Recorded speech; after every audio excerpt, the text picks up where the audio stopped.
Oi, viajantes da vida! Mediunidade em Foco está de volta. Já estudamos as mediunidades, as formas, já estudamos os tipos de médium. Hoje vamos falar um pouco sobre reuniões mediúnicas. Tem gente que morre de curiosidade, né? Doido para participar de uma reunião mediúnica. Mas é exatamente aí que está o problema. A curiosidade. Para a gente participar de uma reunião mediúnica, a curiosidade é o pior dos argumentos, é o pior dos motivos. Porque ela não vai levar um trabalho sério. É brilhante a negativa que Allan Kardec faz ao crítico no livro O que é o Espiritismo. O indivíduo chega lá cheio de pompas, dizendo que vai escrever uma obra contra o Espiritismo, mas que se Kardec deixasse ele assistir a algumas reuniões da Sociedade de Paris, ele poderia mudar de ideia. E Kardec diz assim, nem pensar. A curiosidade, se você vir umas reuniões ou outras, você vai acabar ficando mais confundido ainda, como nós já mostramos em outros vídeos. Então é interessante a gente prestar atenção nisso, porque assim, quem é que deve realmente ir para uma reunião mediúnica? E aí nós poderíamos pensar os que podem colaborar de alguma forma construtiva. É claro que nem todos que vão para uma reunião mediúnica têm que ser médium ostensivo. Está lembrado do que é médium ostensivo? A gente falou disso no vídeo anterior. Lá no livro dos médiuns, no capítulo 16, item 159, Kardec fala a respeito deles, colocando assim, olha, usualmente, porém, essa qualificação só se aplica àqueles em quem a faculdade se mostra bem caracterizada e se traduz por efeitos patentes de certa intensidade, o que depende de uma organização mais ou menos sensitiva. Então, quando a gente fala em trabalhadores de reunião mediúnica, é claro, para haver reunião mediúnica, a gente precisa desse tipo de médium qualificado aí por Allan Kardec. Mas não só deles. Existem outros tipos de colaboradores. E há, em especial na literatura espírita, duas obras muito bonitas, muito interessantes, embora elas foquem num tipo só de reunião.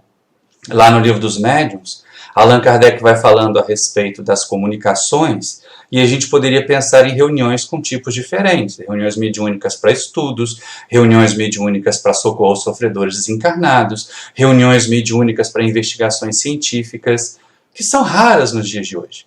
Mas são muito frequentes as reuniões para socorrer espíritos sofredores. E também as reuniões mediúnicas para o estudo da faculdade mediúnica, como deve acontecer numa educação mediúnica.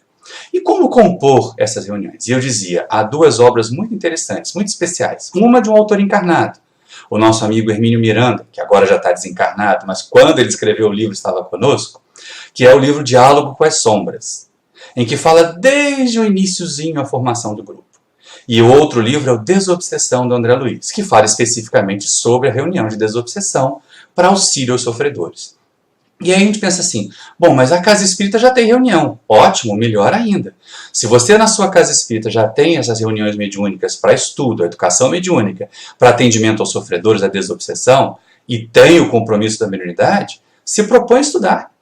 Se proponha aos dirigentes, eu quero aprender, eu gostaria de conhecer sobre essa faculdade. E com certeza, se for uma casa séria, se for uma casa bem orientada, eles vão te passar alguns livros para você ler primeiro. Depois você será convidado para participar da educação mediúnica. E se desenvolver com qualidade, se mostrar uma faculdade produtiva ou alguma característica que possa ser utilizada na reunião de desobsessão, certamente será convidado pelos trabalhadores. Mas o Hermínio começa do princípio, não tem nada. Vamos formar um grupo mediúnico, como é que a gente faz? Vamos reunir uns amiguinhos e montar um grupo mediúnico em casa? Pelo amor de Deus, não façam isso. Olha só o que o Hermínio traz para nós no livro Diálogo com as Sombras. Não basta juntar alguns amigos e familiares, apagar a luz e aguardar as manifestações. É essencial que todos se estimem no grupo, mas só isso não basta. Podemos amar profundamente uma criatura que não ofereça as condições mínimas para um trabalho tão sério como esse. Isso está lá no capítulo 1, está lá no iniciozinho do livro Diálogo com as Sombras. E o Hermínio faz dois alertas. Primeiro é que não basta reunir um grupo de amiguinhos e querer esperar que os espíritos se manifestem.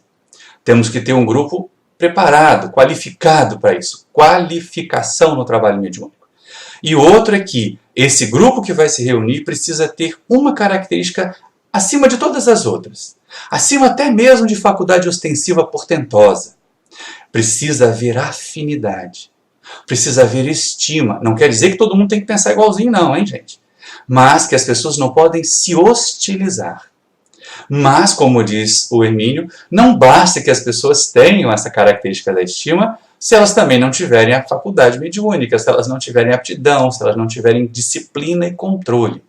Mas a questão da estima, do carinho, do afeto entre os trabalhadores da reunião é importante, porque os desentendimentos abrem espaço para perturbações espirituais. Aliás, perturbações espirituais é o nome desse livro aqui, ó, do Espírito Manuel Filomeno de Miranda, que trata de casas espíritas antigas sendo atacadas exatamente por causa dessa infiltração de espíritos atrasados, por causa das vaidades e dos desentendimentos dos dirigentes. Mas voltando ao Hermínio, olha o que o Hermínio diz para nós a respeito dos desentendimentos. É claro, por outro lado, que não é aconselhável incluir aqueles que, embora ofereçam outras condições favoráveis, sabe, aquelas da faculdade ostensiva, aquelas da capacidade de controlar a mediunidade, mas que não estão ainda em condição de sintonia, e se coloquem na posição de adversários e críticos demolidores de qualquer outro componente do grupo. Então a gente não precisa pensar igual, mas também não dá para se hostilizar. Porque se alguém fica assim, não confio na mediunidade do Maurício, não confio no que o Maurício está falando, fica muito difícil o Maurício trabalhar com alguém numa reunião mediúnica. Estou usando um exemplo pessoal para que as pessoas possam se sentir encaixadas aí. Isso não é saudável na reunião. Embora nós também não devamos ser crédulos de tudo. Mas o Hermínio prossegue.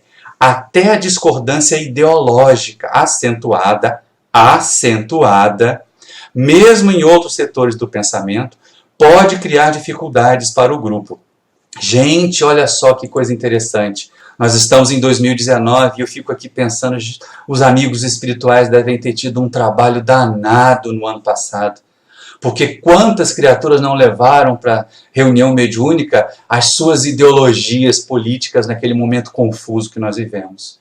É hora de nós espíritas aprendermos a passar por cima dessas divergências e buscar um trabalho harmonioso em prol do bem e do crescimento espiritual de todos aqueles que nós pudermos ajudar. E não do time tal ou do time qual. Entendam bem isso, hein, gente? Mas, voltando aqui à questão das reuniões mediúnicas, agora que nós já sabemos que é necessária afinidade, vamos pensar assim. Dá para botar qualquer um? Dá para botar quantos quiser? E agora a gente vai recorrer a André Luiz. André Luiz fala para nós muito tranquilamente a respeito da composição da reunião. Os componentes da reunião, que nunca excederão o número de 14, já a gente fala por quê. É interessante a gente estar atento que André Luiz não traz aqui um número cabalístico, hein, gente? Não passa de 14 por uma questão muito importante, que Kardec trata no Livro dos Médiuns. Conservem, diz eles, acima de tudo, elevação de pensamentos e correção de atitudes durante e depois da tarefa. Então, de novo, faz ponte com Hermínio. Esse grupo reduzido, não pode ser um grupo muito grande, tem que conservar união de pensamentos e de atitudes e mais, durante e depois da reunião, porque a tarefa do trabalhador da reunião mediúnica não acaba com o fim da reunião material. Ela vai continuar depois no mundo espiritual e a gente tem que continuar mantendo vigilância. E aí vem um alerta muito interessante, olha só, nenhuma preocupação com paramentos ou vestes especiais. Então acabou aquele mito de que tem que botar roupinha clara, de que tem... Nada disso, gente. Reunião mediúnica espírita, num centro espírita sério, não vai requerer roupinha de tal maneira, paramentos tais, colares, pulseiras, nada disso. Isso faz parte de outros credos em que a mediunidade também entra.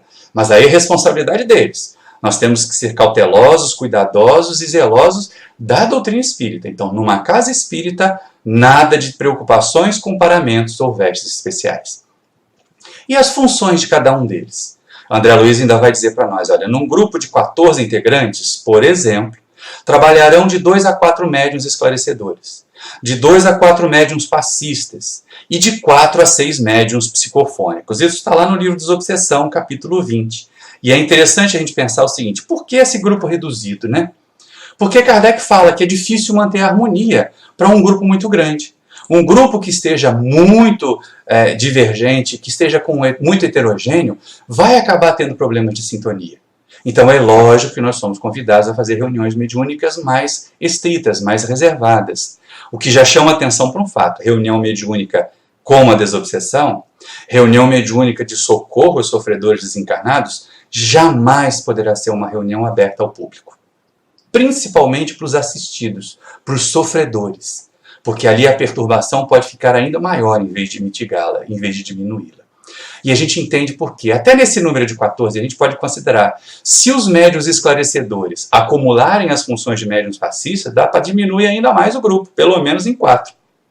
A reunião ficaria ali entre 10 e 14. Entre 8 e 14, se nós não tivermos tantos médiuns psicofônicos assim.